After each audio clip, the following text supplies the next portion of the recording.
ਅਸੀਂ ਆਪਦੀ ਜ਼ਿੰਦਗੀ 'ਚ ਬੜੇ ਖੁਸ਼ ਹੈਗੇ ਸਾਂ ਕਿ ਸੱਸ ਦੀ ਵਜ੍ਹਾ ਤੋਂ ਸਾਡੀ ਲੜਾਈ ਝਗੜਾ ਹੋ ਗਿਆ। ਠੀਕ ਬਸ ਉਹ ਬੰਦੇ ਮੇਰੇ ਨੂੰ ਭੜਕਾਉਂਦੀ ਰਹਿੰਦੀ ਹੁੰਦੀ ਸੀ, ਵਨ-ਸਵੰਨੀਆਂ ਗੱਲਾਂ ਕਰਦੀ ਰਹਿੰਦੀ ਹੁੰਦੀ ਸੀ। ਉਹਨੇ ਸਾਨੂੰ ਇਕੱਠਿਆਂ ਨਹੀਂ ਰਹਿਣ ਦਿੱਤਾ। ਸਿਰ ਮੇਰੇ ਤੇ ਕੋਈ ਹੈ ਨਹੀਂ ਹੈ, ਠੀਕ ਹੈ। ਤੇ ਫਿਰ ਭਾਬੀਆਂ ਉੱਥੇ ਵਨ-ਸਵੰਨੀਆਂ ਗੱਲਾਂ ਕਰਦੀਆਂ ਸੀ, ਠੀਕ ਹੈ। ਖਾਣ ਪੀਣ ਤੋਂ ਵੀ ਗੱਲਾਂ ਕਰਦੀਆਂ ਸੀ। ਫਿਰ ਉਸ ਤੋਂ ਬਾਅਦ ਮੇਰੇ ਭਰਾਵਾਂ ਨੂੰ ਵੀ ਭੜਕਾ ਦਿੰਦੀਆਂ ਸੀ ਤੇ ਆਪਦਾ ਕਰੋ ਤੇ ਖਾਓ, ਅਸੀਂ ਨਹੀਂ ਕਰ ਸਕਦੇ, ਸਾਡੇ ਵੀ ਬੱਚੇ ਹੈਗੇ। ਉੱਥੇ ਇੱਕ ਲੜਕਾ ਸੀ, ਠੀਕ ਹੈ। ਉਹ ਮੈਨੂੰ ਗੱਲਾਂ ਬਾਤਾਂ ਵਿੱਚ ਲਿਆਂਦਾ ਰਿਹਾ, ਬਾਕੀ ਮੈਂ ਨਹੀਂ ਸੀ ਆਉਂਦੀ, ਠੀਕ ਹੈ। ਉਹਨੇ ਕਿਹਾ ਮੈਂ ਤੇਰਾ ਸਾਥ ਨਿਭਾਵਾਂਗਾ, ਠੀਕ ਹੈ, ਤੇਰੇ ਨਾਲ ਰਵਾਂਗਾ, ਠੀਕ ਹੈ। ਕਸਮਾਂ ਇਮਾਨ ਬਥੇਰੇ ਦਿੰਦਾ ਰਿਹਾ, ਠੀਕ ਹੈ। ਬਾਕੀ ਮੈਂ ਵੀ ਉਹਦੀਆਂ ਗੱਲਾਂ 'ਚੋਂ ਆ ਗਈ। ਪਤਾ ਲੱਗਾ 6 ਮਹੀਨਿਆਂ ਬਾਅਦ ਕਿ ਉਹਦੇ ਪਿੱਛੇ ਸ਼ਾਦੀ ਹੋਈ, ਬੱਚੇ ਵੀ ਹੈਗੇ ਨੇ। ਸਾਡੀ ਲੜਾਈ ਹੋਈ ਸੀ, ਬਸ ਉਹ ਚੁੱਪ ਕਰਕੇ ਨਿਕਲ ਗਿਆ, ਦੁਬਾਰਾ ਆਇਆ ਹੀ ਨਹੀਂ। ਕਿੱਥੇ ਅਸੀਂ ਰਹਿ ਰਹੇ ਸਾਂ ਉੱਥੇ 2-3 ਮਹੀਨੇ ਹੋ ਗਏ ਸੀ, ਠੀਕ ਹੈ। ਕਿਰਾਇਆ ਨਹੀਂ ਸੀ ਦੇ ਰਹੇ ਤੇ ਮੈਂ ਉਹਨਾਂ ਨੂੰ ਇਹੀ ਕਹਿੰਦੀ ਸਾਂ ਕਿ ਮੇਰਾ ਬੰਦਾ ਆਏਗਾ ਤੇ ਤੁਹਾਨੂੰ ਮਿਲ ਜਾਏਗਾ ਕਿਰਾਇਆ, ਠੀਕ। ਉਹ ਬੰਦਾ ਆਇਆ ਹੀ ਨਹੀਂ ਵਾਪਸ, ਠੀਕ ਹੈ। ਤੇ ਉਹ ਫਿਰ ਐਂਡ ਤੇ ਇਹ ਕਹਿਣ ਲੱਗ ਪਿਆ ਜਾਂ ਕਿਰਾਇਆ ਦੇ ਤੇ ਜਾਂ ਫਿਰ ਮੇਰੇ ਨਾਲ ਦੋਸਤੀ ਕਰ ਲੈ। ਮਾਲਮ ਖਾਨ ਮੈਨੂੰ ਤੰਗ ਕਰ ਰਿਹਾ ਸੀ ਕਿ ਕਿਰਾਇਆ ਦਿਓ ਜਾਂ ਮੇਰੇ ਨਾਲ ਦੋਸਤੀ ਕਰੋ, ਠੀਕ ਹੈ। ਤੇ ਮੈਂ ਉਸ ਤੋਂ ਬਾਅਦ ਉੱਥੋਂ ਡਰਦੀ ਨੱਸ ਕੇ ਆਪਦੀ ਖਾਲਾ ਕੋਲ ਆ ਗਈ। ਬਸ ਮੈਨੂੰ ਕੁਝ ਸਮਝ ਨਹੀਂ ਆ ਰਹੀ, ਖਾਲਾ ਕੋਲ ਬੈਠੀ ਹੋਈ ਹਾਂ, ਠੀਕ ਹੈ। ਨਾ ਕੋਈ ਭਰਾ ਸਾਥ ਦਿੰਦੇ ਪਏ ਨੇ, ਠੀਕ ਹੈ। ਤੇ यही दिल करदा कोई चीज़ खा के तो उंजी आदि जान ही गवा दा।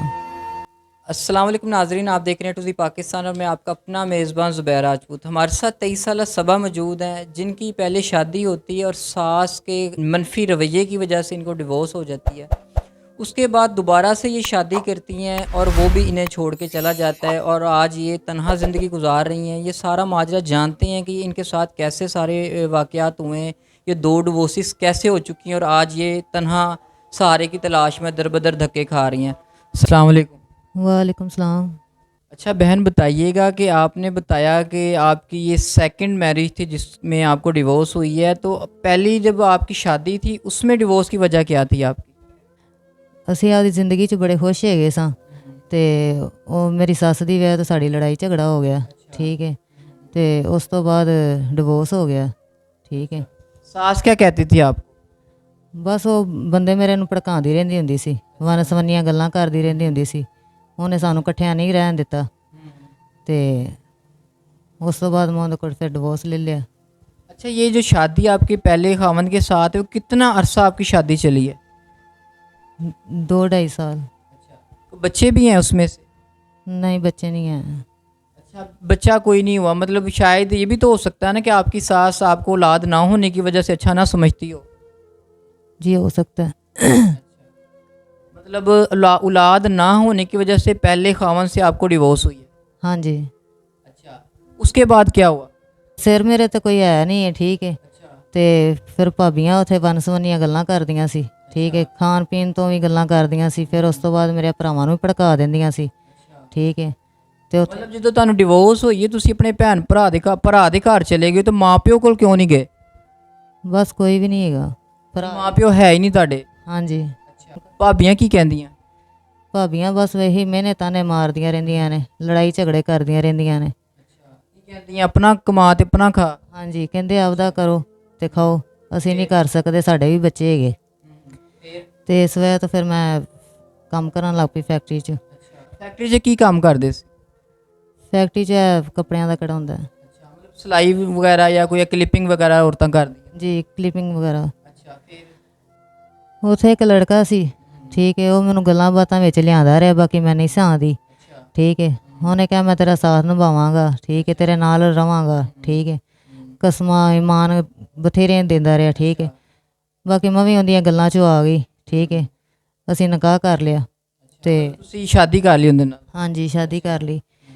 ਤੇ ਉਸ ਤੋਂ ਬਾਅਦ ਉਹਦਾ ਵੀ ਪਤਾ ਲੱਗਾ 6 ਮਹੀਨਿਆਂ ਬਾਅਦ ਕਿ ਉਹਦੇ ਪਿੱਛੇ ਸ਼ਾਦੀ ਹੋਈ, ਬੱਚੇ ਵੀ ਹੈਗੇ ਨੇ, ਠੀਕ ਹੈ। ਮਤਲਬ ਉਹ ਲੜਕਾ ਇੱਥੋਂ ਦਾ ਨਹੀਂ ਸੀਗਾ? ਨਹੀਂ, ਪਿੰਡ ਥਾਂ ਦਾ ਹੀ ਹੈਗਾ ਸੀ ਕੋਈ ਮੁੰਡਾ। ਹਾਂਜੀ। ਕਿਹੜੇ ਇਲਾਕੇ ਦਾ ਸੀ? ਸਿਆਲਕੋਟ ਦਾ ਸੀ। ਅੱਛਾ, ਠੀਕ ਹੋ ਗਿਆ। ਹਾਂਜੀ।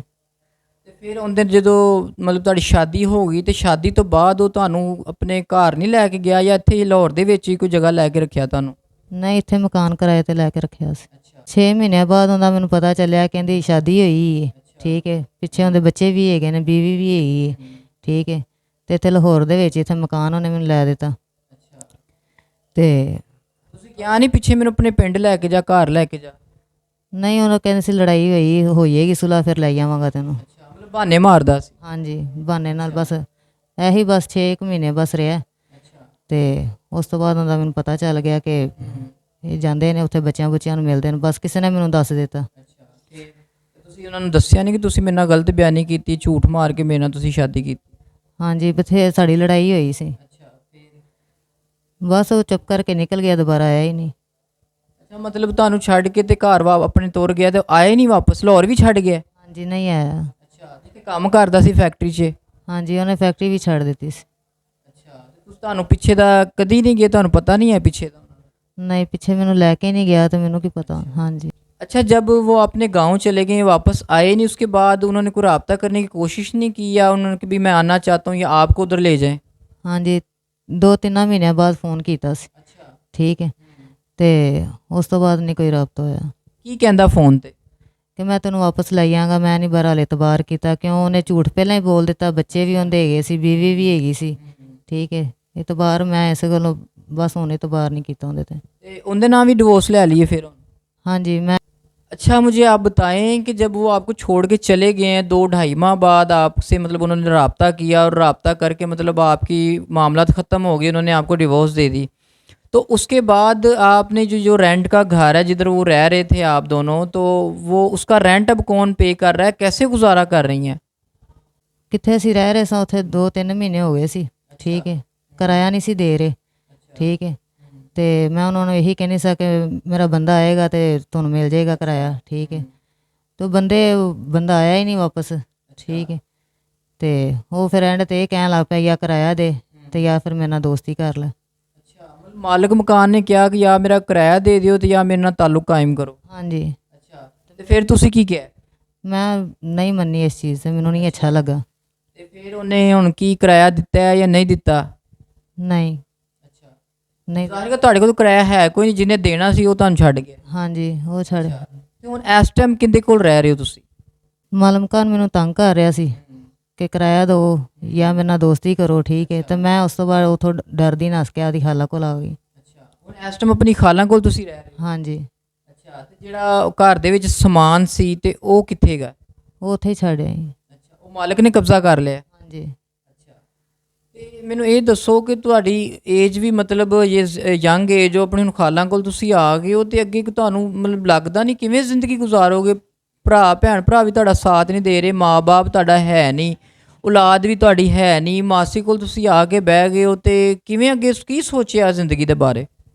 ਬਸ ਮੈਨੂੰ ਕੁਝ ਸਮਝ ਨਹੀਂ ਆ ਰਹੀ, ਖਾਲਾਂ ਕੋਲ ਬੈਠੀ ਹੋਈ ਹਾਂ। ਠੀਕ ਹੈ, ਨਾ ਕੋਈ ਭਰਾ ਸਾਥ ਦਿੰਦੇ ਪਏ ਨੇ। ਠੀਕ ਹੈ, ਤੇ ਇਹੀ ਦਿਲ ਕਰਦਾ ਕੋਈ ਚੀਜ਼ ਖਾ ਕੇ ਤੇ ਉਂਝ ਹੀ ਆਦੀ ਜਾਨ ਹੀ ਗਵਾ ਦਾਂ। ज़िंदगी से मायूस हो चुकी है, ਹਾਂਜੀ मतलब जिस पे भी आपने भरोसा किया धोखा ही मिला आपको। ਜੀ तो खाला के पास कब तक रहेंगी? अब जो सामान आपका मालिक के पास पड़ा हुआ है तो वो भी आपने छुड़वाना होगा, तो अब क्या सोचा है आगे? कोई जॉब करेंगी, क्या करेंगी? जो भी करांगी। जॉब करके गुजारा करेंगी? जी तो अभी तो कुछ भी नहीं है आपके पास? हाँ जी अभी कुछ भी नहीं है। तो जी बहन बताइएगा कि आपने जैसे कि किराए का बताया कि किराया 2-2.5 माह का आपका बना हुआ था, कुछ बिजली का बिल है या और कुछ आपने बताया कि बहन भाइयों से उधार लिया हुआ था, ये कितने टोटल कितनी अमाउंट बन जाती है कि जो आपने लोगों के पैसे देने हैं? यही 60-70 हज़ार रुपया बनया पे। अच्छा, मतलब कुछ किराए के हैं, कुछ बिजली के बिलों के हैं, कुछ उधार वगैरह है बहन भाइयों से लिया हुआ? जी थोड़े थोड़े करके कदी किंदे को ले ले कदी किंदे को ले, गुजारा करती रही हैं। तो हूँ काफ़ी हो गए ना, नौकरी भी नहीं हैगी। ठीक है, मतलब अभी कुछ भी नहीं है, खाली हाथ हैं, खाली जेब है? जी बस खाली है, कुछ भी नहीं है कोल। ठीक हो गया। तो जी नाजरीन, 23 साल सबा बहन की सारी कहानी आपने सुनी है कि पहले खामद ने भी डिवोर्स दे दी, दूसरे खामद ने धोखा किया और वो भी इनको छोड़ के जा चुका है।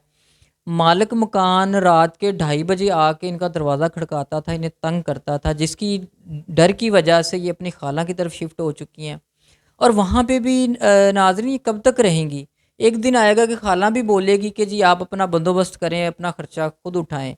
तो नाज़रीन इनका स्क्रीन पे नंबर चल रहा होगा, आपसे ज़्यादा रिक्वेस्ट है, ज़्यादा से ज़्यादा रिक्वेस्ट है कि इनकी हेल्प की जाए ताकि अपना जो सामान जो मालिक के पास फंसा हुआ है वो छुड़वा लें। नई किसी जगह पे किराए पे मकान लेके रह सकें, और जब तक इनकी जॉब किसी नई जगह पे इनको जॉब नहीं मिलती, जो जॉब नहीं करती ये, तब तक ये अपने मामलात को हैंडल कर सकें। तो नाज़रीन, इसी के साथ अपने मेज़बान को इजाज़त दीजिएगा। अल्लाह निगहबान।